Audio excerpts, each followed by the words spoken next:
Olá pessoal, graça e paz a todos. Hoje eu vim bater um papo com vocês aqui, porque o que acontece? A gente já está chegando aí no dia 31 de outubro, né?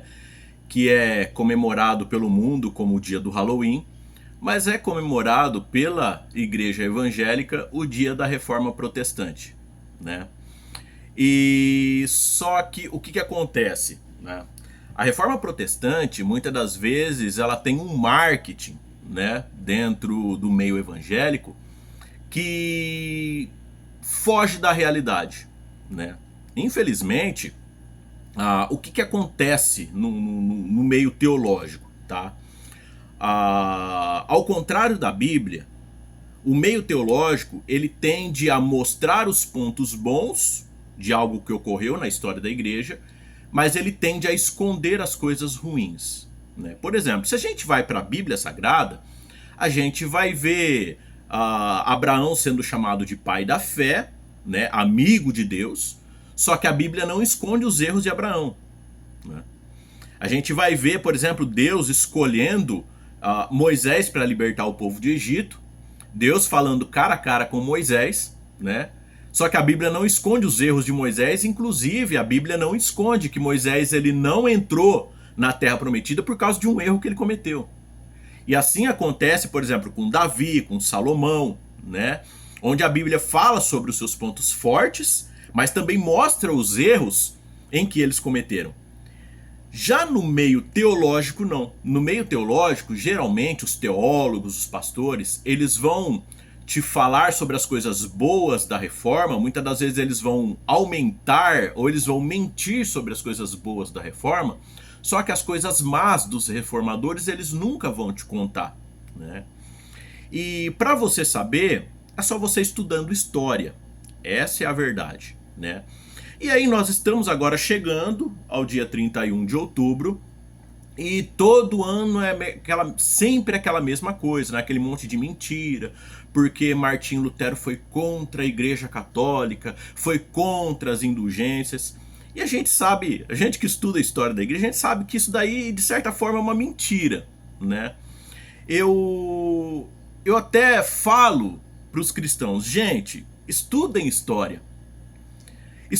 Leiam as 95 teses de Lutero. Porque o que acontece? Muito se fala sobre as 95 teses de Lutero, né? Porque Lutero, ele pregou ali as 95 teses na porta da igreja de Wittenberg, contra a igreja católica, contra as indulgências do Papa. Só que ninguém lê as 95 teses. Porque se as pessoas lessem as 95 teses, as pessoas veriam que Lutero ele não era tão protestante assim, né? Lutero ele era católico e ele era um bom católico, né? Lutero acreditava nas indulgências, Lutero nunca foi contra as indulgências, tá? Eu vou até ler uns trechos aqui das 95 teses para você. Lutero nunca foi contra as indulgências. Lutero nunca foi contra o Papa, né? Lutero, ele acreditava, por exemplo, no purgatório. Lutero ele tinha uma doutrina mariana, né? Uma doutrina de mariologia, onde ele acreditava que Maria intercedia, tá, gente? Lutero ele não era tão evangélico como as pessoas pregam. Lutero ele era um católico e um bom católico, tá? Essa é a realidade. Só que infelizmente pastores, teólogos evangélicos, eles insistem em ficar mentindo sobre a história de Lutero. A história de Lutero ela já começa errado dentro da sua conversão, o que ninguém fala, né? Lutero, por exemplo, como que Lutero ele se converte? Lutero, uma certa vez, ele está passando por um problema aí de uma tempestade, né? Ele estava em meio a uma tempestade e temendo pela sua vida, ele faz uma promessa a quem? A Deus? Não, a Santa Ana, que é uma santa muito comum, né? Muito conhecida na Alemanha. E aí ele faz uma promessa para Santa Ana, que se Santa Ana livrasse ele, né, daquela tempestade, que ele iria se tornar um monge, né?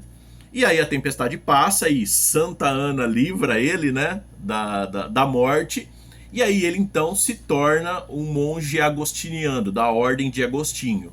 o que já é um problema, porque a ordem de Santo Agostinho, desde Santo Agostinho, não era uma ordem de monges muito correta perante a Bíblia, né? Porque o próprio Agostinho, ele foi um grande pensador, um grande teólogo da igreja, só que Agostinho ele já teve as suas controvérsias. Agostinho, se a gente estudar a história dele, ele matou e perseguiu muita gente que discordava dele, né? Ele era uma espécie de ditador. Santo Agostinho ele era um ditador, né?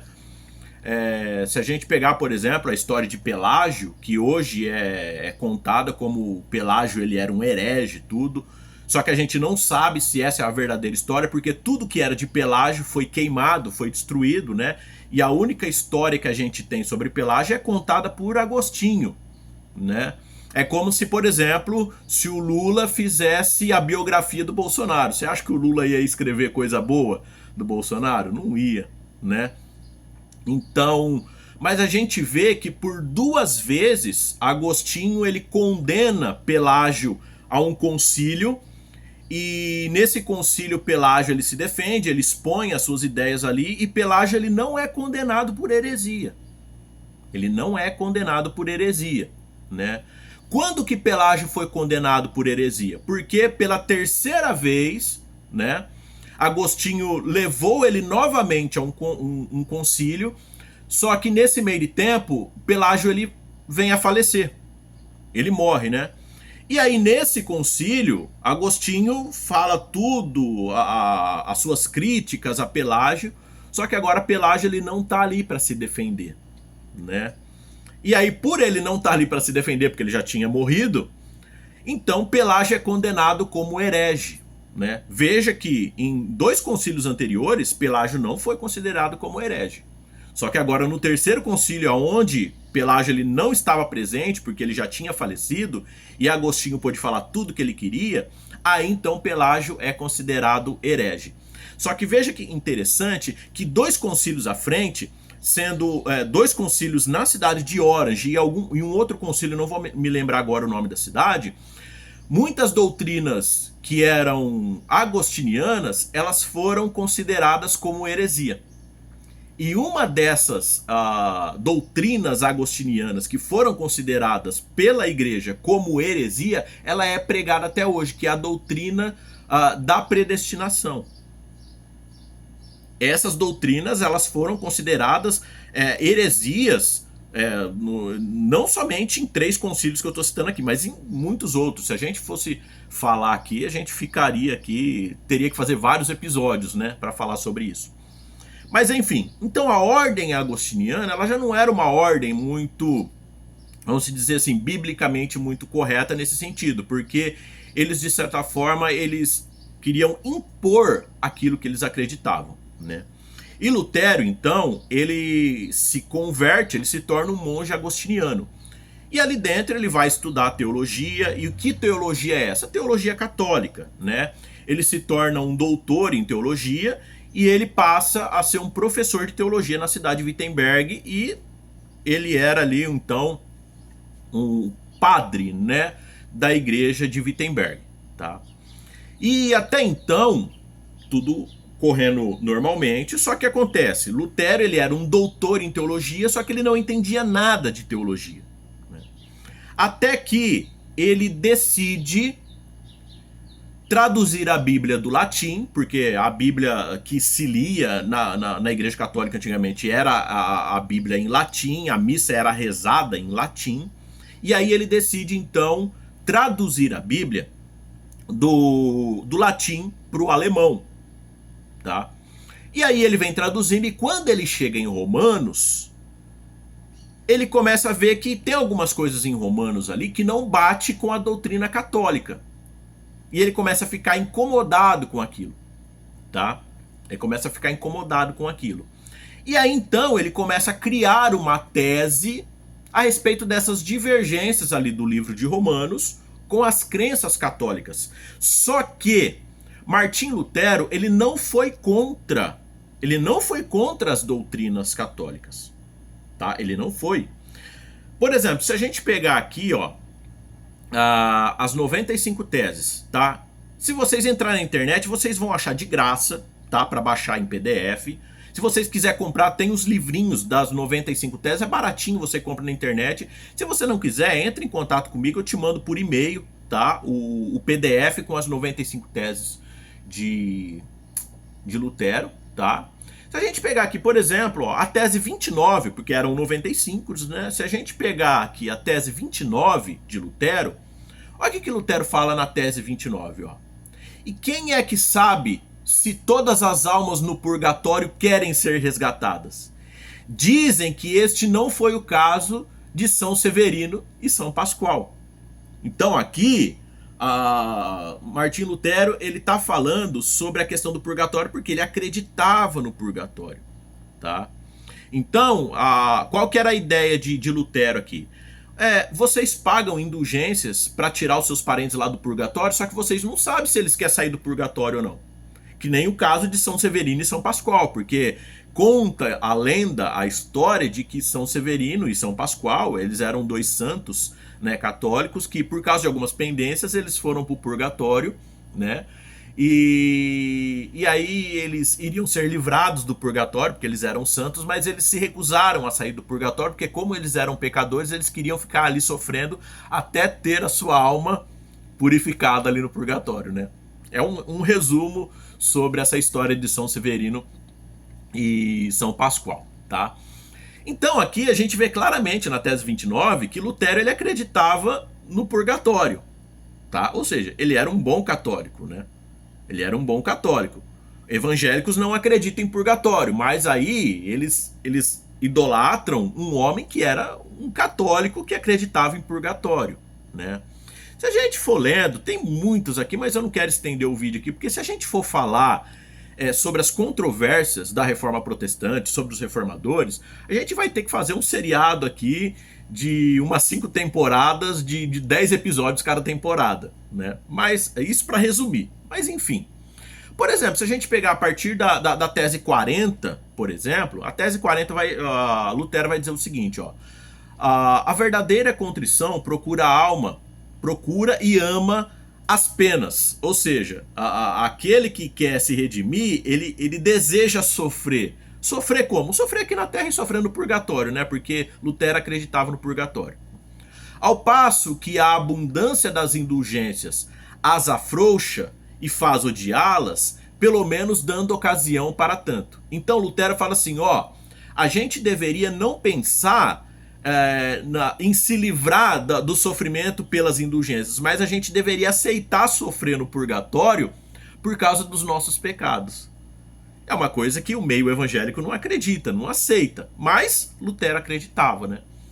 Tese 41. Deve-se pregar com muita cautela sobre as indulgências apostólicas, para que o povo não as julgue erroneamente como preferíveis às demais obras de amor, né? Então aqui, o que Lutero está falando assim, ó, tomem cuidado na hora de falar das indulgências, porque assim, as pessoas, elas devem pagar suas indulgências, mas elas não devem trocar pelas obras de amor, elas devem continuar praticando as suas obras de amor e continuar pagando as indulgências, tá? Então Lutero ele não era tão contra assim as indulgências, tá?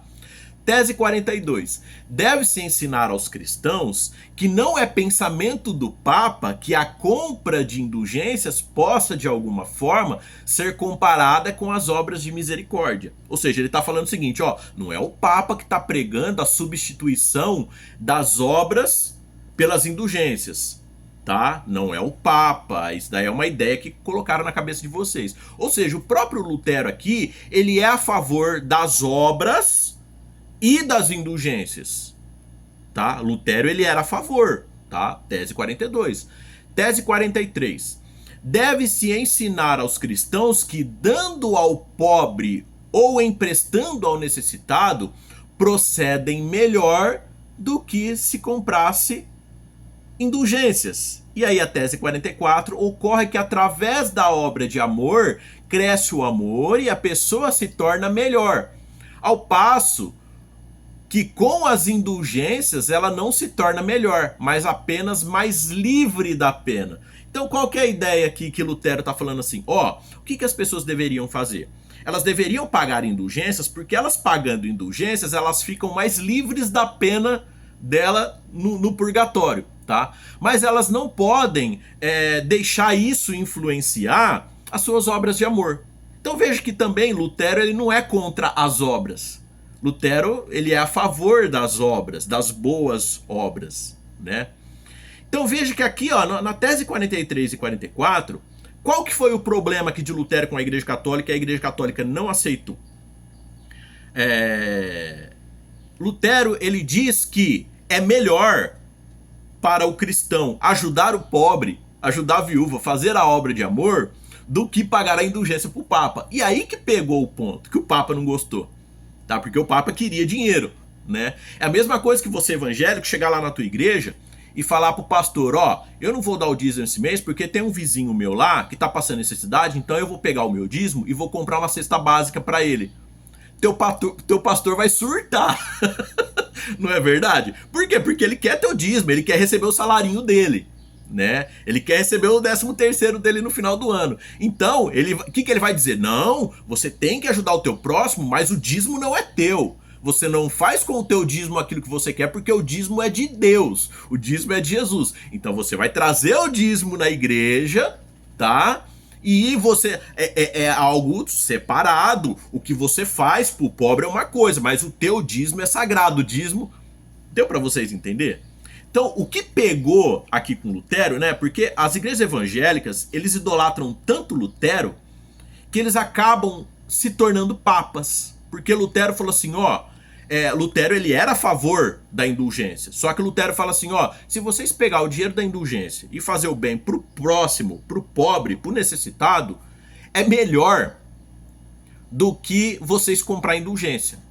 E aí o Papa não gostou. É a mesma coisa você chegar na igreja e falar assim, ó, gente, eu acho melhor a gente ajudar o próximo, ajudar o pobre, a viúva necessitado, que dar o dízimo na igreja.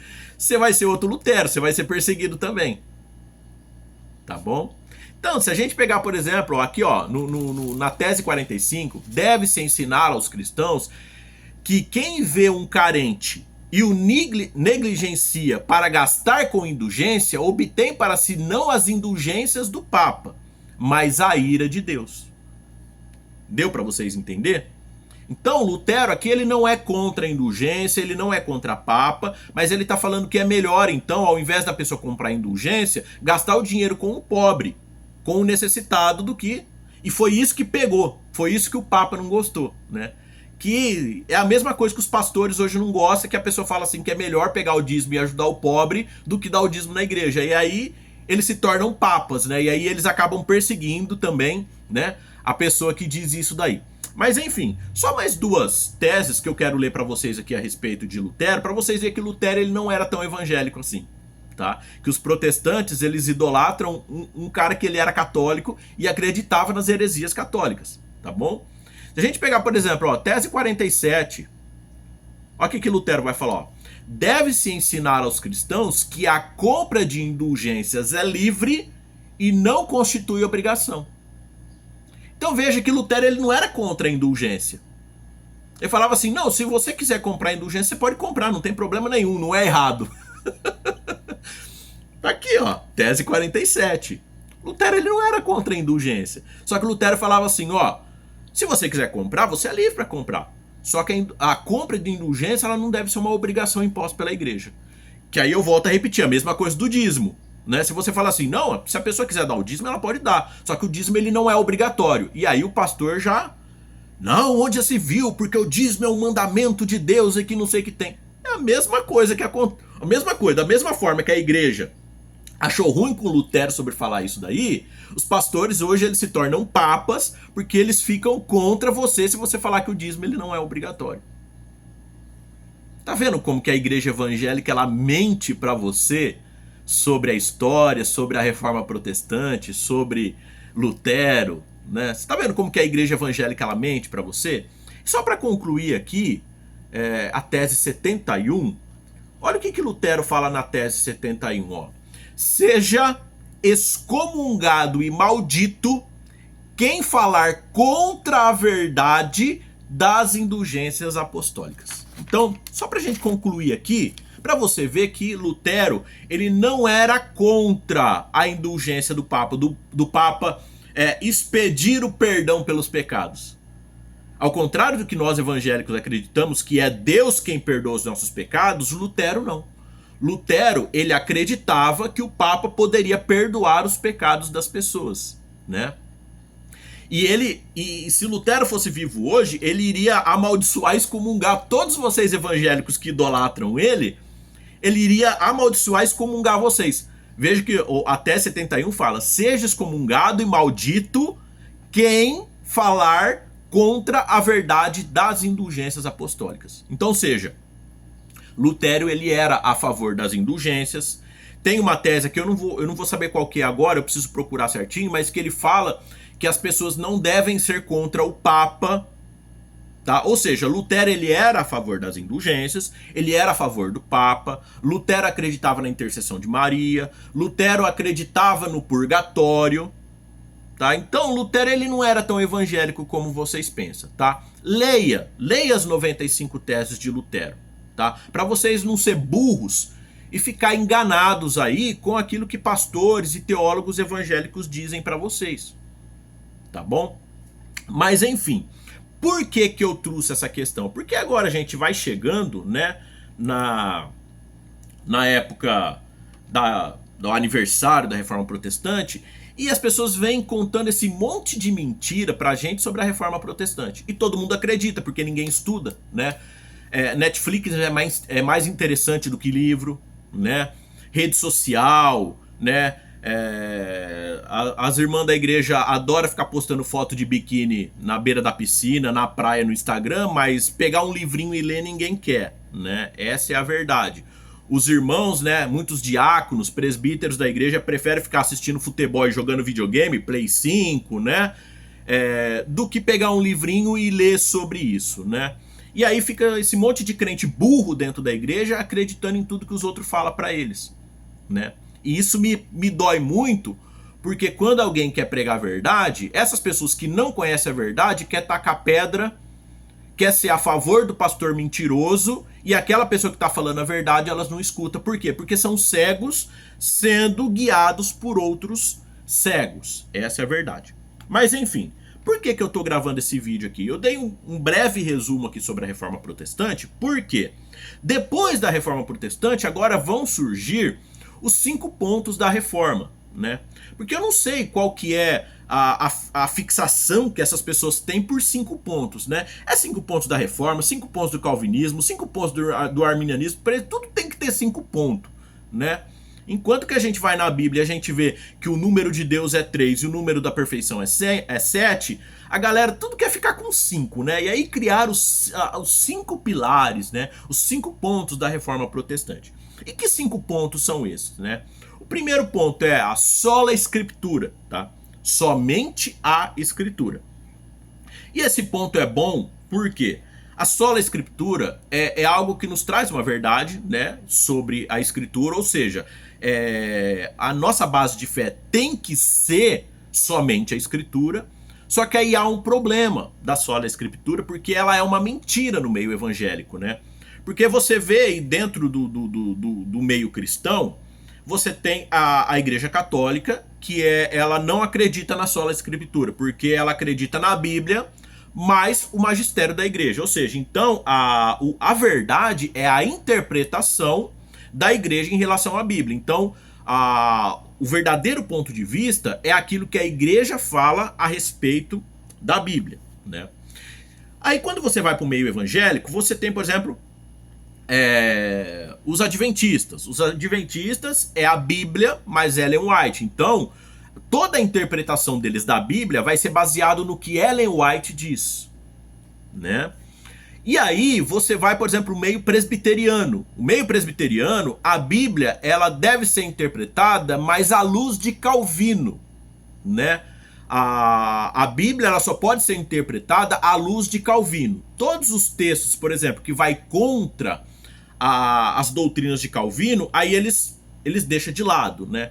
Que nem, por exemplo, Hebreus 6, que vai contra a ideia primária de Calvino ali, de que uma pessoa pode perder a salvação. Eles não leem na igreja, eles não estudam. O texto, por exemplo, de Pedro, que Pedro fala que Cristo morreu até mesmo pelos falsos profetas, eles não leem porque eles falam que os falsos profetas não vão ser salvos, e se eles não vão ser salvos, Cristo não morreu por eles, né? E aí eles não leem esse texto, né? O texto, por exemplo, de Tiago, que fala que a fé sem obras é morta, porque a pessoa tem que ter fé e tem que ter obras. Eles não leem na igreja porque eles lêem só um pedaço lá de Efésios 2 e fala que a salvação é somente pela fé e pela fé somente, e não depende de obra, e aí a obra para eles não tá nem aí, então eles não lêem a carta de Tiago, tá? Então veja que a sola escritura é uma mentira no meio evangélico. Por quê? Porque na igreja católica, apesar que a igreja católica não aceita a sola escritura, mas vamos pro meio evangélico, tá? O meio presbiteriano é sola escritura? Não, é escritura mais Calvino. Adventistas, escritura mais Ellen White. Você vai, por exemplo, os Mormons, é escritura? Nem tanto, mas é o livro de Mormon, né? As Testemunhas de Jeová é escritura, mas a interpretação de Charles Taze Russell, né? E ali do grupo ali do Torre de Vigia, né? Enfim, então a gente vê que a sola escritura dentro do meio evangélico é uma mentira. Não existe sola escritura dentro do meio evangélico. É uma mentira, tá? Por quê? Porque você tem diversas vertentes dentro e cada uma interpreta a Bíblia de um jeito. Se elas fossem somente sola escritura, todas elas pensariam igual. Então não é sola escritura, é escritura mais as vozes da minha cabeça. Essa é a verdade. Segundo ponto da reforma, solos Christus, né? Somente Cristo, tá? E até aí todas elas meio que concordam com isso. Sola gratia, ou seja, somente a graça, né? Ou seja, a salvação é somente pela graça. Sola fide, somente a fé. E soli deu glória, somente a Deus dai glória. E aí vocês podem ver que o conceito de obras foi excluída dos 5 pontos aqui. Por quê? Porque os teólogos protestantes, eles dizem que Lutero ele era contra a salvação através das obras, né? O que a gente leu aqui nas 95 teses de Lutero, que não é bem assim, né? Lutero ele cria sim nas obras que o cristão ele deveria fazer as suas obras mais as indulgências. Então quer dizer, já começa uma mentira aí, né? E por que eu trouxe isso para vocês? Porque eu quero focar agora nesse ponto aqui, sola gratia, tá? Porque esse ponto aqui, somente a graça, ela é um ponto que ela é pregado de uma forma muito mentirosa dentro das igrejas hoje. Fora dentro do seu contexto bíblico, tá bom? Hoje, dentro do meio cristão, existem 2 vertentes. E essas 2 vertentes, elas saem totalmente fora da Bíblia. Tanto a vertente católica, espírita, quanto a vertente evangélica. Tá? Todas elas saem fora da Bíblia e eu vou provar para vocês isso daqui, tá bom? Por exemplo, somente a graça, ou seja, a salvação é somente pela graça. E qual é o texto que geralmente eles vão usar para falar isso daí? É o texto de Efésios 2, tá? E aí eles vão pegar aqui, por exemplo,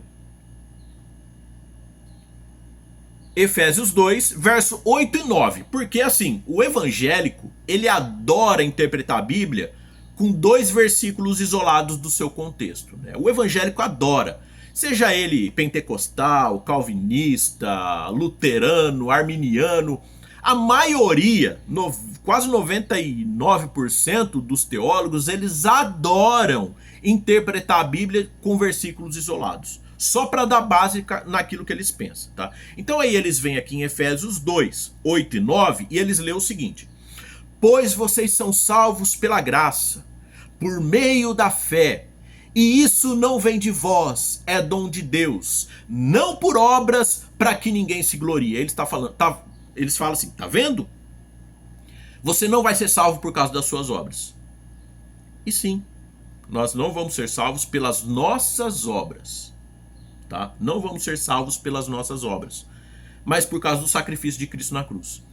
Só que não existe lugar nenhum na Bíblia em que Cristo, dentro do seu evangelho, ele exclui as obras. Muito pelo contrário, ele obriga agora o cristão a praticar obras. Porque a fé sem obras é morta. E a gente vai ler isso daí agora, tá bom? Então, o que acontece? Existem duas vertentes. A vertente agora do eu vou fazer porque eu sou bonzinho, né? E aí você tem, não são todos os católicos, mas você tem uma vertente católica que acha que se ele fazer o bem pro próximo, ele fazer isso, fazer aquilo, ir na Aparecida do Norte todo ano, ele fazendo essas coisas boas, ele vai alcançar a salvação. Ou seja, é uma vertente que é a cruz, é o sacrifício de Cristo na cruz, mais as minhas obras. Você tem os espíritas, por exemplo. Os espíritas, eles fazem muita obra boa, muita caridade, porque eles acreditam que quanto mais boas obras eles fizerem, mais eles vão se tornar pessoas melhores, até eles ascenderem a ser uma pessoa, um ser de luz, né? E aí eles ficar livre da reencarnação. Então, vocês podem ver que essa vertente que sai totalmente fora da Bíblia, a salvação ela depende ali de Cristo mais as minhas obras. Ou seja, as minhas boas obras, elas precisam complementar o sacrifício de Cristo. E isso é heresia, tá? Só que tem uma questão, né? Aí tem os 5 pontos da reforma aqui, né? Somente a graça. Só que Lutero, ele acreditava na expiação dos pecados pelo sofrimento no purgatório. Então, quer dizer, essa ideia do sola gratia, ela não vem de Lutero, tá? Ela não vem de Lutero, tá? Ela foi desenvolvida depois com o tempo por outros teólogos, mas ela não vem diretamente de Lutero, tá? Então vamos lá. Aí tem essa vertente que vai falar que para eu ser salvo eu tenho que fazer essas boas obras, tá? Uma vertente errada. Só que aí tem a vertente evangélica, mais precisamente ali luterana, calvinista, né? Mais ali da época da Reforma, que vai dizer que não, a salvação é somente pela graça. A obra, você não precisa nem ter obra. A verdade é essa, né? É só a fé em Jesus. Acreditou em Jesus? Batizou? Tá na igreja? Top! Você já tá salvo. E aí eles desprezam as obras, né? Um dia eu vi um pastor presbiteriano pregando o seguinte, que as obras da terra não valem de nada. Olha só, as obras na terra não valem de nada, né? Porque a salvação é somente pela graça. As obras vai valer só no céu, né? Porque aí se você fez algumas obras boas, lá no céu você vai ter galardão. Se você não fez obra boa nenhuma aqui na terra, mas só por você ter fé em Jesus, você vai ser salvo. Você vai estar lá no céu sem galardão nenhum, você vai só ter uma rede para dormir debaixo da árvore lá, mas você tá salvo, né? Porque as obras na terra é só para ganhar galardão no céu. Ela não vale de nada. Gente, e isso é um extremo que também é uma heresia, porque não é isso que a Bíblia ensina. As obras na vida do cristão, ela tem uma importância sim, porque as obras na vida do cristão, ela é uma evidência da fé e da transformação de caráter do cristão. Então, um pastor que prega que as obras não valem de nada na terra, ele não conhece Bíblia. Ele não conhece Bíblia. Ele pode entender tudo de Lutero, tudo de Calvino, tudo de Reforma, mas de Bíblia ele não entende. E eu vou provar eu não vou nem sair de Efésios 2. Eu vou usar Efésios 2 para provar que as obras são importantes na vida de um cristão. Não para a salvação, mas as obras são a evidência da salvação do cristão. Vou provar para vocês em Efésios 2. Por quê? Porque eles adoram tirar versículo isolado. Ó, uma dica que eu quero dar para você como cristão. Se você tem um pastor na sua igreja, que quando ele vai ensinar algo, ele lê 2, 3 versículos só, isolado do seu contexto, foge que é falso profeta. Foge. Tá? Vou ler desde o versículo 1 de Efésios 2 para vocês verem. Ó, vocês estavam mortos em suas transgressões e pecados. E aqui, Paulo está falando antes da conversão, antes do batismo, antes de receber o Espírito Santo.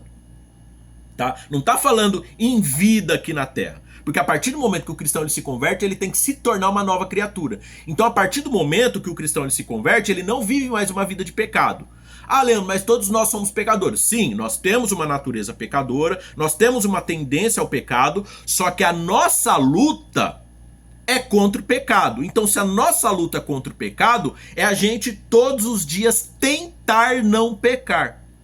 Por isso que Jesus falou assim: aquele que quiser vir após mim, negue-se a si mesmo, negue as suas vontades, negue as suas paixões, ou seja, negue a sua natureza pecadora e me siga. Tá bom? O pecado na vida de um cristão deve ser um acidente, não uma prática. Você não sai da sua casa de manhã para trabalhar, você acorda e fala assim: bom, eu vou pegar minha moto agora, o meu carro, e eu vou sair, chegar ali na rotatória ali, eu vou dar uma capotada, né? Depois eu me levanto todo ralado, vou, aí chegar lá na frente, eu dou na frente de um ônibus, aí eu vou pro hospital, vou ficar 30 dias na UTI, depois eu saio, fico afastado pelo INSS, depois a hora que eu receber alta eu vou trabalhar. Ninguém sai de casa pensando nisso daí.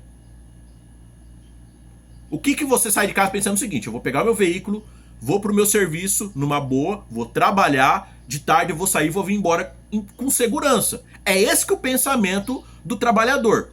Se ele vai sofrer um acidente no meio do caminho, é um acidente, ele não está esperando isso. A mesma coisa é o pecado na vida do cristão. A partir do momento que o cristão se converte, ele tem que ter um pensamento seguinte: a partir de hoje eu não vou pecar mais. Ele vai conseguir não pecar? Não, não vai. Em algum momento ele vai pecar. Só que o foco do cristão é não pecar, lutar contra o pecado. Essa é a visão do cristão. Tá? Então, o que Paulo está falando aqui? Ó? Vocês estavam mortos em suas transgressões e pecados, ou seja, antes da conversão, nos quais costumavam, ou seja, ó, passado, costumavam viver quando seguiram a presente ordem deste mundo e o príncipe do poder do ar, o espírito que agora está atuando nos que vivem na desobediência. Versículo 3. Anteriormente, todos nós também vivíamos entre eles, satisfazendo as vontades da nossa carne, seguindo seus desejos e pensamentos, como os outros, éramos por natureza merecedores da ira. Antes, ó, lá atrás, antes da conversão.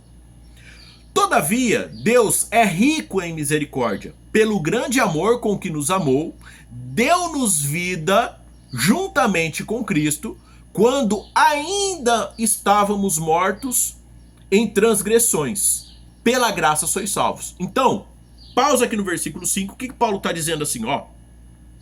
Antes da gente se converter, antes da gente aderir à fé em Cristo, ele foi lá e pagou a nossa dívida.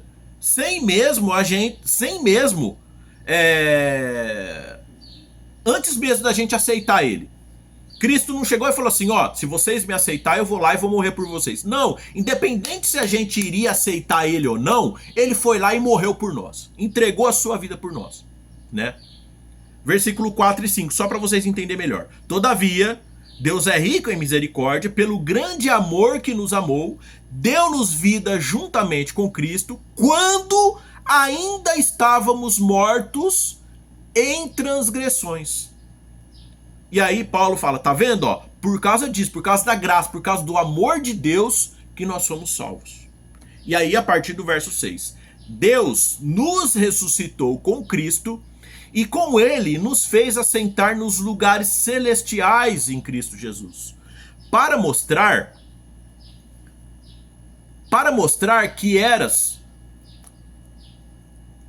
que hão de vir, versículo 7, para mostrar nas eras que hão de vir a incomparável riqueza de sua graça, demonstrada em sua bondade para conosco em Cristo Jesus. E aí ele está falando sobre nos levar ao céu, nos tirar dessa terra aqui e nos dar um corpo de glória, né?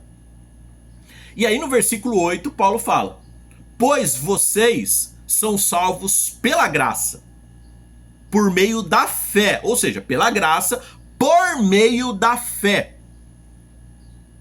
Por isso que Jesus falou assim, ó, ide por todo mundo, pregai o evangelho a toda criatura. Quem crê, e aí entra a fé. Quem crê, eu preciso crer em Cristo, tá? Eu preciso acreditar em Jesus. Acreditar não, crer, porque crer é uma coisa, acreditar é outra, né? Muitos cristãos hoje, eles não creem em Deus, eles acreditam em Deus, e isso que está levando eles à condenação, né? Pois vocês são salvos pela graça, por meio da fé. E isto não vem de vós, é dom de Deus. E aqui há uma interpretação equivocada por parte dos teólogos, principalmente calvinistas, que acreditam na predestinação. Por quê? Eles falam que aqui, ó, e isto não vem de vós, é dom de Deus, eles falam que é a fé, né? Porque o versículo 8 fala, ó, pois vocês são salvos pela graça, por meio da fé. E isto não vem de vós, é dom de Deus. Eles falam, tá vendo? A fé é dom de Deus. Se Deus der a fé para você, você vai ser salvo. Se Deus não der a fé, você não vai ser salvo, né? E aí Deus entra com aquela questão da predestinação, em que Deus faz acepção de pessoas. A um ele dá a fé, a outro ele não dá. Eu quero salvar esse, eu dou a fé. Eu não quero salvar esse daqui, eu não vou com a cara dele, eu não dou a fé. Só que se a gente usar o método de exegese bíblica, e isto não vem de vós, é dom de Deus, não está se referindo à fé, mas está se referindo à graça. Ah, Leandro, mas como você sabe disso? Bom, primeiro, eu não vou nem falar sobre as regras da exegese bíblica. Eu vou falar para vocês sobre a regra de interpretação de texto, língua portuguesa, tá? A gente leu todo o texto, até o versículo 8, tá falando sobre fé? Ou tá falando sobre graça? Sobre salvação? Tá falando sobre graça, tá? Então, qual que é o elemento primário do texto? O elemento em destaque do texto é a graça. E aí a gente vem aqui no versículo 8. Pois vocês são salvos pela graça. E aí vem por meio da fé. A fé é o elemento secundário, tá? Se vocês analisarem a Bíblia de vocês, vocês vão ver que depois da frase por meio da fé, tem uma vírgula e um ponto. Por isso que é interessante, pessoal, a gente saber ler. Saber para que serve vírgula, para que serve ponto e vírgula, tá? Porque a frase por meio da fé, ela tem um ponto e vírgula. No original, no grego, não existe vírgula. Não existe. Mas por que foi colocado ponto e vírgula aí?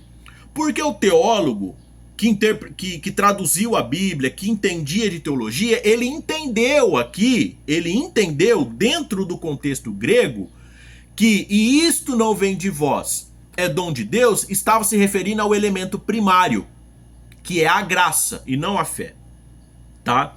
Então, sempre um texto ele vai dizer tudo sobre o elemento primário depois do ponto e vírgula.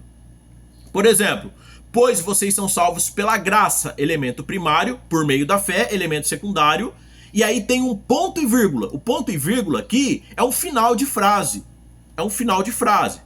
Vocês são salvos pela graça por meio da fé. E isto não vem de vós, é dom de Deus, está se referindo ao elemento primário. Qual que é o elemento primário? A graça. Tá? Não por obras para que ninguém se glorie. E aí os teólogos eles adoram parar por aí, só que o texto não para por aí. Vocês querem ver o que fala no versículo 10? Depois disso, ó. Vou ler o 8, o 9 e o 10, tá? Pois vocês são salvos pela graça por meio da fé. E isto, ou seja, a graça, não vem de vós, é dom de Deus. Não por obras, vocês não são salvos pelas obras, para que ninguém se glorie. E agora o versículo 10. Porque somos criação de Deus, realizada em Cristo Jesus, para fazermos boas obras, as quais Deus preparou de antemão para que nós as praticássemos. Então, um pastor que prega que as obras não são importantes na vida do cristão é um falso profeta, é um profeta do demônio, é um professor do demônio, tá? Porque aqui, o que Paulo está falando assim, ó, vocês estavam mortos nos vossos delitos e pecados. Deus, Pai, entregou o seu Filho para morrer para nos dar vida. para nos dar vida. Então vocês não são salvos por causa daquilo que vocês fazem, mas a partir do momento que vocês são resgatados pela graça de Cristo, Deus, ele preparou as boas obras para que nós pudéssemos andar nelas. Deu para vocês entender? Então as boas obras, elas não são meios de salvação, elas são evidência de salvação. Então, um pastor que diz que as obras não são importantes na vida do cristão, ele não entende de Bíblia, ele não lê Bíblia, ele não conhece Efésios 2. Por isso que é perigoso, pessoal, vocês ouvirem pregações de pastores que interpretam a Bíblia baseada em 2, 3 versículos isolados. Nós fomos salvos por Deus para praticarmos boas obras. As obras, vou repetir, as obras não são meio de salvação, mas as obras são evidência de salvação. Evidência de salvação. Você quer ver o que Tiago fala na carta dele? Tiago capítulo 2, ele vai explicar agora esse contexto em que Paulo fala sobre a fé e as obras. Que a salvação, ela é pela graça de Deus, a gente já sabe, só que ela tem uma condição, né? Porque teólogos aí dizem que a salvação ela é incondicional. Não, ela não é incondicional. Ela é condicional. O que Jesus falou assim, ó? Ide por todo mundo, pregai o evangelho a toda criatura. Quem crer e for batizado, será salvo. Essa é a condição. Crer no Senhor Jesus e ser salvo. Né? O que Jesus falou? O que você precisa fazer para ser salvo? Negue-se a si mesmo, tome a sua cruz e me siga. Ou seja, Cristo, ele colocou uma condição para o cristão ser salvo. Se o cristão ele não seguir essa condição em que Deus colocou, o cristão não vai ser salvo. Deus não vai estender a graça a ele. Deus ele só vai estender a graça ao cristão por meio da fé. Aqui, ó, por meio da fé. E agora, Tiago, ele vai explicar muito bem. Porque Calvino não entendeu isso, Lutero não entendeu isso, os reformadores não entenderam isso. Por quê? Porque Lutero, né, Calvino, essa galera, eles queriam tirar o livro de Hebreus, eles queriam tirar a carta de Tiago, carta de Pedro, né, o Apocalipse, eles queriam tirar da Bíblia esses livros aí, porque eles diziam que eram apócrifos, né? Inclusive, quando Lutero ele traduziu a Bíblia, ele pegou Hebreus, pegou Tiago, né, Apocalipse, Judas, esses livros que vão contra essas ideias malucas que eles têm, e ele jogou lá pro final da Bíblia, porque ele falou que esses livros eram apócrifos, né? Isso daí também, o teu pastor evangélico não vai te contar, né? O teu teólogo evangélico, ele não vai contar isso daí pra você. Ele não vai falar que Lutero queria excluir livro da Bíblia. Por quê? Porque eles idolatram Lutero, né? Essa é a verdade. Então, se a gente pegar aqui, ó, Tiago 2, né? Tiago, ele vai explicar sobre essa relação de fé e obras, tá? Todo o capítulo 2 de Tiago vai falando sobre a transgressão da lei. E Tiago, depois eu quero que vocês leiam aí, Tiago vai falar assim, ó, se vocês guardar todos os mandamentos e tropeçar em um só ponto, vocês se tornam culpados de todos. Tiago aqui não tá falando que se você cometer um pecadinho, você já vai perder a salvação. Não é isso. Quando Tiago fala assim, ó, se vocês guardar todos os mandamentos e tropeçar em um só ponto, tornou culpado de todos, vocês estão condenados? Tiago tá falando assim, ó, não adianta você ir na igreja todo domingo, dar aula na escola dominical, dar o dízimo, tomar santa ceia, pregar, ajudar o pobre, né, levar a cesta básica, ajudar o drogado, fazer todas essas coisas, mas se você é fofoqueiro, não adianta nada, você vai ser condenado. Porque o fofoqueiro não herdará o reino de Deus. Não adianta você ser a melhor pessoa do mundo, ajudar todo mundo, ser uma pessoa frequente na igreja, mas você ser um adúltero. Não adianta, você vai para o inferno, porque ficarão de fora os cães, os feiticeiros, os idólatras, os adúlteros, os assassinos. É isso que a Bíblia fala. Então é isso. Todo o contexto de Tiago, ele está falando que você pode ser a melhor pessoa do mundo, só que se você tem uma vida de prática pecaminosa, se você tem um pecado de estimação, não adianta nada. E agora ele vai falar sobre o conceito da fé e a relação da fé com as obras, tá? Então, se a gente pegar aqui, por exemplo, ó, versículo 14, Tiago fala assim, ó: de que adianta, meus irmãos, alguém dizer que tem fé, se não tem obras?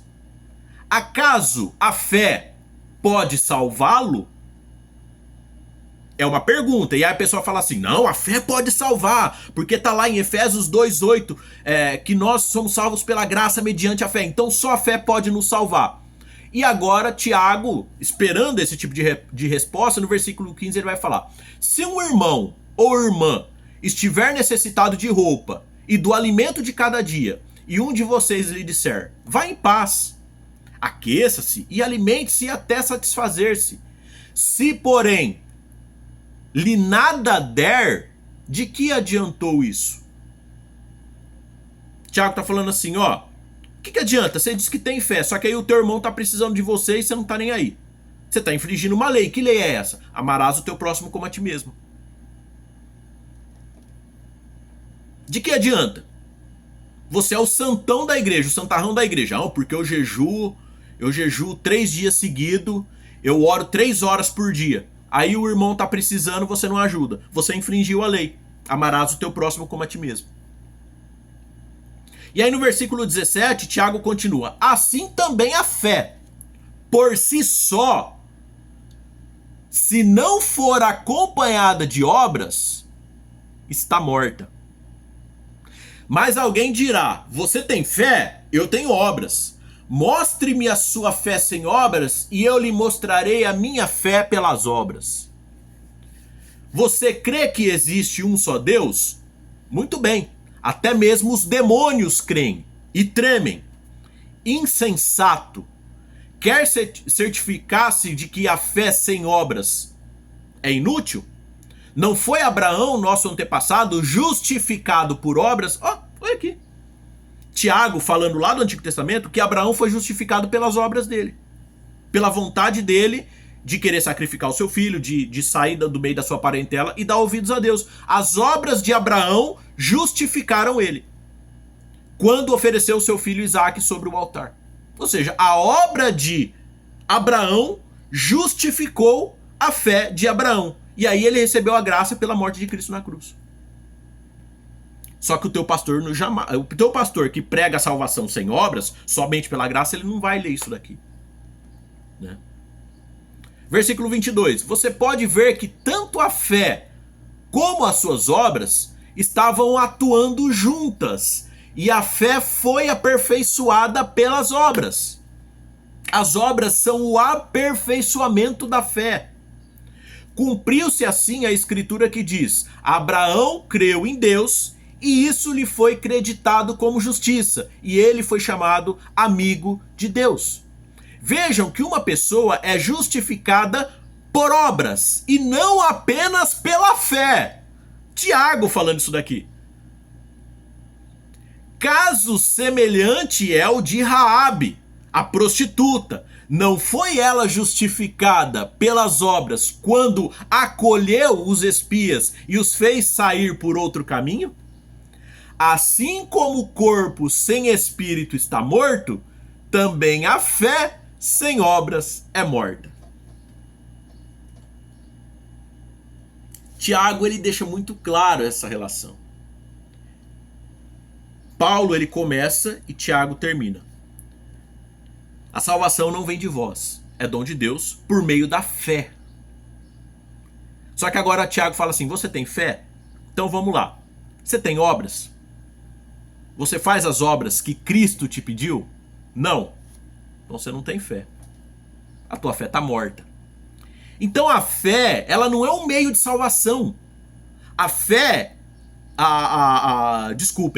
as obras, elas não são meio de salvação. O meio de salvação é a graça de Cristo. Só que a graça de Cristo, ela é mediante a fé. E as obras são uma evidência da fé. As obras são o aperfeiçoamento da fé. Tiago está falando isso daqui, está na Bíblia. Está na Bíblia isso. As obras são o aperfeiçoamento da fé. Porque se você diz que tem fé, mas não tem as obras, você vive pecando, vive numa conduta pecaminosa. Se você não faz aquilo que Cristo te mandou, você não tem fé, a tua fé está morta. Se a tua fé está morta, você vai ser salvo? Porque se a graça é mediante a fé e a tua fé está morta, você está lascado, meu amigo. Deus não vai te salvar. Deus não vai te salvar. Agora, para não ficar só com Paulo e Tiago, nós vamos para Mateus 25, porque agora são as palavras de Jesus. Agora são as palavras de Jesus. Jesus dizendo que nós precisamos ter obras. É Jesus dizendo. Tá? É Jesus dizendo. E agora, se você quiser negar as obras, aí o problema é teu, mas aí você está negando a Cristo. Tá? Mateus 25, a partir do verso 31, vai dizer o seguinte. O próprio Jesus dizendo: quando o Filho do Homem vier em sua glória, com todos os anjos, ele se assentará em seu trono na glória celestial. Todas as nações serão reunidas diante dele, e ele separará umas das outras, como o pastor separa as ovelhas dos bodes. Porque dentro da igreja não tem só ovelha. Tem ovelha e tem bode. Tá? E o pastor que é Cristo, porque aquele cara que está na frente do trabalho que ele diz que ele é pastor, ele não é pastor. O próprio Jesus tem um texto que diz que aquele cara, ele não é pastor, ele é mercenário, ele é um empregado, ele é um trabalhador. Tá? Por quê? Porque ele ganha salário. Tá? Porque ele ganha salário da igreja. Então, ele não é pastor, ele não é dono das ovelhas. Tá? O dono das ovelhas é Cristo. E Cristo, ele tem ovelha, ele não tem bode. Então por isso que quando ele voltar, ele vai separar as ovelhas dos bodes. Tá? Versículo 33. E colocará as ovelhas à sua direita e os bodes à sua esquerda. Então o rei dirá aos que estiverem à sua direita, ou seja, às ovelhas: venham, benditos de meu Pai, recebam como herança o reino que foi preparado para vocês desde a criação do mundo. Pois eu tive fome e vocês me deram de comer. Olha a obra. Tive sede e vocês me deram de beber. Olha a obra. Fui estrangeiro e vocês me acolheram. Olha a obra. Necessitei de roupas e vocês me vestiram. Olha as obras. Estive enfermo e vocês cuidaram de mim. Olha as obras. Estive preso e vocês me visitaram. Olha as obras. Então os justos lhe responderão: Senhor, quando te vimos com fome e te demos de comer? Ou com sede e te demos de beber? Quando te vimos como estrangeiro e te acolhemos? Ou necessitado de roupas e te vestimos? Quando te vimos enfermo ou preso e fomos te visitar? O rei responderá: digo a verdade. O que vocês fizeram a algum desses meus menores irmãos, a mim o fizeram. Tá vendo as obras? Ou seja, Cristo estendeu a salvação. Por quê? Porque eles fizeram a obra que Cristo pediu: cuidar dos necessitados. Então veja que aqui o texto ele é muito claro em dizer que as obras são importantes na vida do cristão. As obras são a evidência da fé em Cristo Jesus. As obras são a evidência. Tá? Então, o pastor que diz que as obras não têm importância para o cristão, para a salvação do cristão, ele não lê Bíblia. Não lê Bíblia. Não lê Bíblia. Porque a salvação, ela é mediante a fé. Só que as obras são um aperfeiçoamento da fé. Agora, tem pessoas que têm obras e não vai ser salva? Ah, tem, claro que tem. Por quê?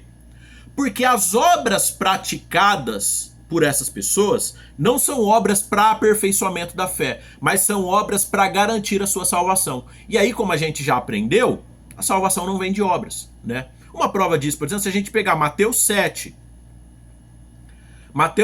do 15 ao 23, o próprio Jesus vai dizer, ó, acautelai-vos, ou tomem cuidado, porém, dos falsos profetas, que vêm até vós vestido como ovelhas, mas interiormente são lobos devoradores. Por seus frutos os conhecereis. Porventura colhem-se uvas dos espinheiros, ou figo dos abrolhos? Assim toda árvore boa produz bons frutos, e toda árvore má produz frutos maus. Não pode uma árvore boa dar maus frutos, nem a árvore má dar frutos bons. Toda a árvore que não dá bom fruto, corta-se e lança-se no fogo. Portanto, pelos seus frutos os conhecereis. Nem todo o que me diz Senhor, Senhor entrará no reino do céu, mas aquele que faz a vontade do meu Pai que está nos céus. Então veja que tem dois tipos de obras.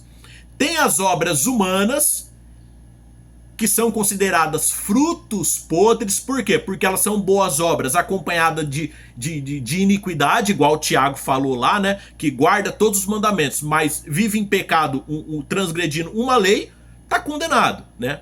E existem as obras que é a vontade do Pai, que são as obras que o cristão ele pratica para crescer na fé, para poder evoluir na fé. Tá? Então tem dois tipos de obras aí. Tá bom? E a gente tem que saber distinguir. Então, voltando no versículo 21, nem todo que me diz Senhor, Senhor entrará no reino dos céus, mas aquele que faz a vontade de meu Pai que está nos céus. Ou seja, para ser salvo eu tenho que fazer a vontade de Deus. Eu tenho que produzir os frutos, eu tenho que fazer as obras que Deus quer que eu faça. Versículo 22, muitos me dirão naquele dia, Senhor, Senhor, não profetizamos nós em teu nome? E em teu nome não expulsamos demônios? E em teu nome não fizemos muitas maravilhas? E então lhes direi abertamente, nunca vos conheci, nunca tive intimidade com vocês. Apartai-vos de mim, vós que praticais iniquidade. A prática da iniquidade também são obras, tá? Então, as nossas obras, tanto elas podem nos condenar, quanto elas podem nos fazer crescer na fé e nos manter no caminho da salvação. Tudo está relacionado às obras. A vida do cristão, ela é interligada no conceito de obras. Se o cristão, ele produz obras, vivendo uma vida de pecado, não adianta. Agora, se o cristão, ele produz as suas obras numa caminhada constante de redenção e luta contra o pecado, essas obras fará com que ele cresça na fé. E mediante essa fé, Cristo irá salvar o indivíduo. Esse é o conceito, a ligação entre graça, fé e obras. Não existe, assim como o Pai não existe sem o Filho e o Espírito Santo, o Filho não existe sem o Pai e o Espírito Santo, e o Espírito Santo não existe sem o Pai e o Filho, a salvação não existe sem a fé interligada com as obras. Da mesma forma, não há fé sem o conceito de graça e obras. Da mesma forma que não existe obras desligada da fé e da graça. É um conjunto. Graça mediante a fé interligada com as obras. Deu para vocês entender? Todos os textos bíblicos que eu li aqui deixa muito claro essa questão. Tá? E aí, se a gente pegar, por exemplo, se a gente for aqui para Gálatas, capítulo 5, Paulo vai falar sobre a questão dos frutos, né, do Espírito. E aí a gente consegue identificar o cristão, que ele é um verdadeiro cristão na igreja, e o cristão que não é. Ó. Gálatas 5. A partir do verso 16, Paulo vai falar o seguinte, ó. Digo, porém, andai em espírito e não cumprireis a concupiscência da carne. Paulo está falando assim, ó, se vocês andar em espírito, fazer as obras do espírito, andar na fé, vocês não vão satisfazer as concupiscências da carne. Vocês serão convertidos. Porque a carne, ela cobiça contra o espírito e o espírito contra a carne. E aqui Paulo está falando assim, ó, por quê? Porque a carne, ou seja, a nossa natureza pecadora, ela cobiça contra a santidade. E a santidade contra o pecado. Tá? E estes opõem-se um ao outro, para que não façais o que quereis. Então o que Paulo está falando assim, ó, se você é um cristão, tá caminhando no caminho da graça, mas você fica produzindo os frutos da carne, você não está andando no Espírito. Se você não está andando no Espírito, você não está na fé. Porque se você está andando na fé, você não produz os frutos da carne, você produz os frutos do Espírito. Tá? E agora Paulo vai falar quais são os frutos da carne e os frutos do Espírito. Tá? No versículo 18, mas se sois guiados pelo Espírito, não estáis debaixo da lei. Ou seja, se vocês são guiados pelo Espírito, nada pode condenar vocês. A lei não pode condenar vocês, por quê? Porque vocês estão andando em retidão. Tá? Versículo 19. Porque as obras da carne são manifestas, as quais são, olha só, adultério. E o adultério aqui não é só o ato, mas o pensamento também. Fornicação, não só o ato, mas o pensamento também.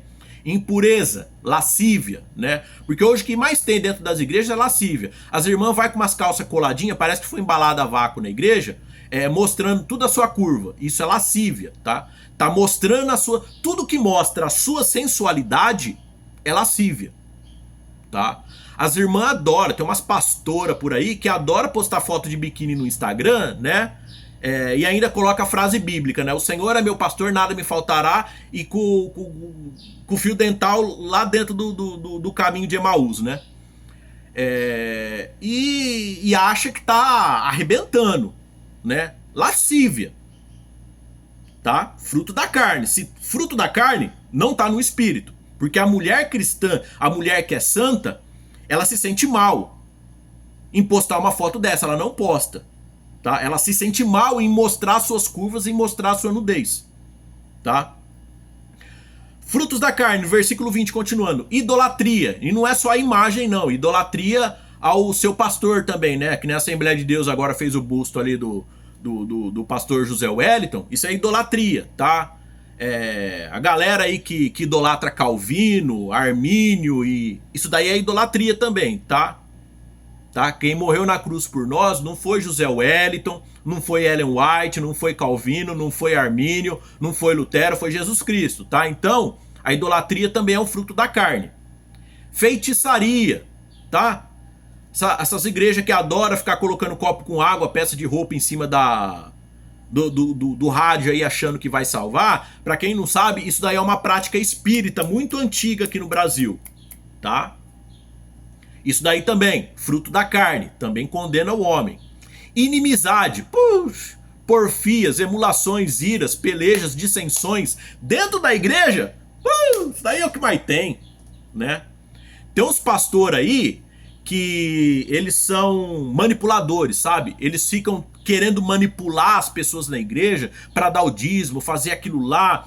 Ele não faz nada na igreja se a igreja não pagar, mas os outros é obrigado a fazer as coisas de graça pra igreja, né? E aí ele fica manipulando. E quando alguma pessoa fala assim, não, eu não quero, eu não vou fazer, aí ele fica falando mal da pessoa pelas costas, vai na casa dos irmãos, fica falando daquela pessoa pelas costas, né? Ou seja, porfias, inimizades. As pessoas ficam falando mal uma das outras dentro da igreja, fazendo discórdia. Ao invés de chegar na pessoa e falar na cara, fica falando pelas costas. Heresias, pregar aquilo, que nem eu já disse, que eu ouvi pastor dizendo que as obras não são importantes na vida do cristão. Heresia, fruto da carne. Um pastor que prega heresia, que faz emulação, uma irmã do círculo de oração que fica falando mal das irmãs pelas costas, fazendo fofoca na igreja. Fruto da carne, não tem o Espírito Santo. Ah, mas fala em língua, fala a língua do capeta, mas não é o Espírito Santo. Por quê? Porque produz os frutos da carne. Lembra que Tiago falou que pode guardar todos os mandamentos, mas se tropeçar em um, torna-se culpado de todos? Tá aqui, frutos da carne. Por quê? Porque você não anda no Espírito, você não tem o Espírito Santo de Deus. Logo, você não está salvo, você não tem fé, você não caminha na fé. Você é um religioso, mas você não é um salvo. Continuando no versículo 21, invejas. Bicho, o que mais tem dentro da igreja, a pessoa fica sabendo lá que a pessoa vai ser ordenada diácono, onde já se viu, aquela pessoa... Por quê? Porque tem inveja, porque o cara vai ser diácono e ele não vai ser, porque o cara vai ter um cargo na igreja e ele não vai ser, porque o cara tem mais entendimento de Bíblia do que ele, porque estudou mais do que ele, tem inveja da pessoa que fica querendo derrubar a pessoa. Inveja. Homicídios. Bebedice. E aí a galera fala assim, não, porque eu não bebo, né? Porque... crente não bebe, né? Crente não bebe, mas come que é uma beleza, né? É isso que os crentes falam, né? Só que aí, ó, fruto da carne, inveja, homicídio, bebedice e glutonaria. Glutonaria. Um dia me criticaram porque eu falei que o cristão era engraçado, né? Porque se um pastor chegar na igreja para pregar bêbado,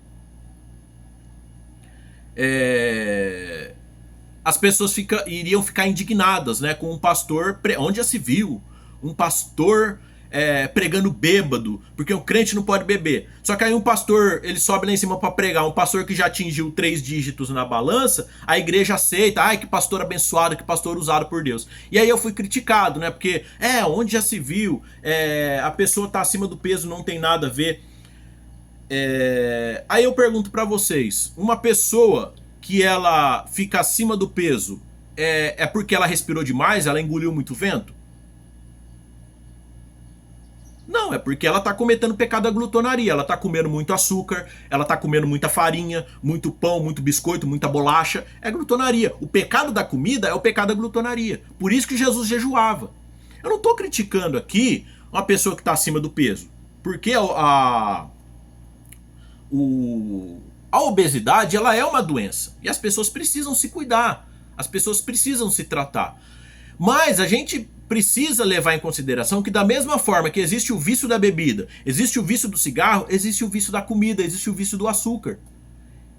E a Bíblia fala que os viciados não herdarão o reino dos céus.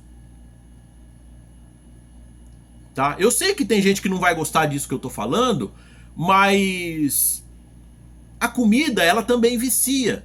E as pessoas precisam tomar cuidado com isso. Tá?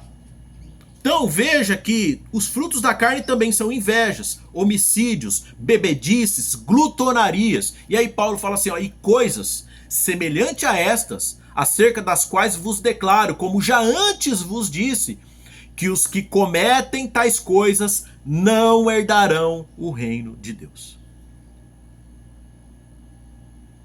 E aí Paulo fala, mas os frutos do Espírito amor, gozo, paz, longanimidade, benignidade, bondade, fé, mansidão e temperança. Um dia teve um pastor que ele fez uma presepada comigo e aí depois ele viu que ele tinha errado, né? Porque ele cometeu esse erro comigo na frente de várias pessoas da igreja. E aí ele cometeu o erro, né? Perante todo mundo, mas aí na hora de pedir perdão ele pediu no particular. Ao invés dele pegar e reunir todo mundo e falar, ó irmãos, ó, aquele dia lá eu cometi um erro contra o irmão Leandro, então da mesma forma que eu cometi perante todo mundo, eu tô pedindo perdão perante todo mundo. Não. Ele cometeu o erro perante todo mundo, mas na hora de pedir perdão ele veio no privado, né? E aí a desculpa foi que assim, eu não sei o que estava se passando na minha cabeça aquele dia lá, e eu acabei cometendo um erro. Sabe o que é isso daí? Sabe o que é isso daí? É falta de temperança, falta de domínio próprio. A Bíblia fala que o cristão, ele tem domínio próprio. O cristão que ele não tem domínio próprio é um cristão que está longe de ter o Espírito Santo de Deus na vida dele. Tá? Vou ler mais uma vez. Mas o fruto do Espírito é amor, gozo, paz, longanimidade, benignidade, bondade, fé, mansidão, temperança. Contra estas coisas não há lei. Não há condenação contra essas coisas. Por quê? Porque são coisas boas. E os que são de Cristo... Apagou a tela do computador aqui. E os que são de Cristo crucificaram a carne com as suas paixões e concupiscências. Se vivemos em espírito, andemos também em espírito. Não sejamos cobiçosos de vanglória, irritando-nos uns aos outros, invejando-nos uns aos outros. Então veja que Paulo deixa bem claro aos Gálatas: aquele que tem a sua fé restaurada em Cristo, ele produz boas obras, ele produz frutos do Espírito. Agora aquela pessoa que vai na igreja todo domingo, que prega, que toca, que canta, que ajuda todo mundo, né? Que agrada todo mundo, mas ela produz os frutos da carne, essa pessoa não é guiada pelo Espírito. Se ela não é guiada pelo Espírito, ela não anda na fé. Se ela não anda na fé, ela não está debaixo da graça de Cristo. Então, pessoal, eu quis gravar essa aula, eu sei que ficou extensa, com mais de 1 hora, mas para vocês entenderem essa relação entre graça, fé e obras, tá? Para vocês não cair nessa mentira dessas vertentes que, não, para eu ser salvo, eu tenho que fazer isso, eu tenho que fazer aquilo outro, eu tenho que fazer aquilo outro. Por quê? Porque esse tipo de pensamento, ele acaba desmerecendo o sacrifício de Cristo. Tá? Porque a graça de Cristo, a morte de Cristo, é que faz a expiação pelos nossos pecados. Tá? Só que eu não quero que vocês caiam também no erro dessa outra vertente evangélica que diz que a obra não é importante na vida do cristão, que você não precisa de obras para ter salvo. Sendo que aqui eu li Mateus 25, eu li Efésios 2:10, eu li aqui Gálatas, e todos esses textos estão dizendo que o verdadeiro cristão que anda na fé, obrigatoriamente ele tem que ter obras e tem que produzir os frutos do Espírito. Então, se algum dia você ouviu alguma vertente dizendo que as tuas obras vão te ajudar a ser salvo, é uma vertente herética. Só que se você também ouviu alguma vertente dizendo que obras não estão ligadas à sua salvação, que a obra não serve para nada na tua vida, não serve para nada no seu caminhar cristão, é heresia do diabo. Por quê? Porque isso daí entorpece a mente do ser humano. Outro dia eu vi um vídeo do pastor Martinez, que ele conta que tinha um pastor, se eu não me engano da Assembleia, não sei de que igreja que era, que ele tinha um vizinho que era presbiteriano desviado, né, calvinista desviado. E tava lá com problema lá, não sei se estava usando droga, o que era, adulterando, não me lembro qual era a vida que esse cara tava lá. Ele tava desviado da igreja e nessa vida aí. E esse pastor, que era de outra igreja, estava se preocupando com esse irmão e foi conversar com ele, perguntar se ele precisava de ajuda, né, chamou ele para ir para a igreja. E aí, esse desviado calvinista, presbiteriano, virou para ele e falou assim: não precisa se preocupar comigo não, porque eu sou predestinado, né? Eu tô vivendo essa fase hoje, mas de um jeito ou outro Deus vai me levar eu para a igreja, porque eu sou predestinado. Antes de eu morrer, Deus ainda me leva para a igreja, Deus ainda me salva. Então veja, essa ideia de predestinação, né, de que uma vez salvo, salvo para sempre, de que eu sou predestinado, que uma hora ou outra Deus vai me salvar, uma hora ou outra Deus vai me levar para a igreja, esse tipo de pensamento não tem renúncia do pecado. Aquela renúncia que nós temos que fazer. Sabe? Esse tipo de ideia não tem. E é por isso que essas linhas teológicas, eles vão pregar e vão dizer para você que não, obra não tem nada a ver. Você não precisa de obra para ser salvo, né? Porque a salvação é somente pela fé. Tá, mas a Bíblia diz que as obras são uma evidência da fé e que as obras são um aperfeiçoamento da fé. Jesus disse que para que nós possamos ser salvos, nós precisamos negar a nós mesmos, tomar a nossa cruz e seguir. Isso é obra, isso é decisão humana.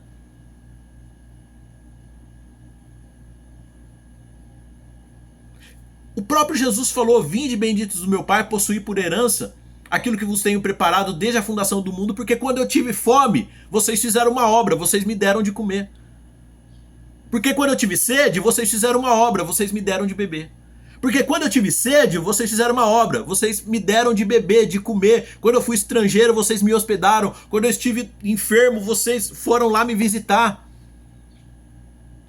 As obras estão inteiramente ligadas à fé. Se você tem obras e produz os frutos do Espírito, você anda na fé, você vai ser salvo. Se você produz obras, mas produz os frutos da carne, você não tem Espírito. Logo, você não está debaixo da graça, então logo você não vai ser salvo. Nem todo que me diz Senhor, Senhor, entrará no reino dos céus. Então eu espero que vocês tenham entendido, pessoal, e tomem cuidado. Tomem cuidado com aquilo que católicos ensinam, tomem cuidado com o que espíritas ensinam, tomem cuidado com o que evangélicos ensinam. Pelo amor de Jesus Cristo, comecem a ler a Bíblia. Comecem a estudar história da igreja. Por favor, estudem história da igreja, estudem a Bíblia.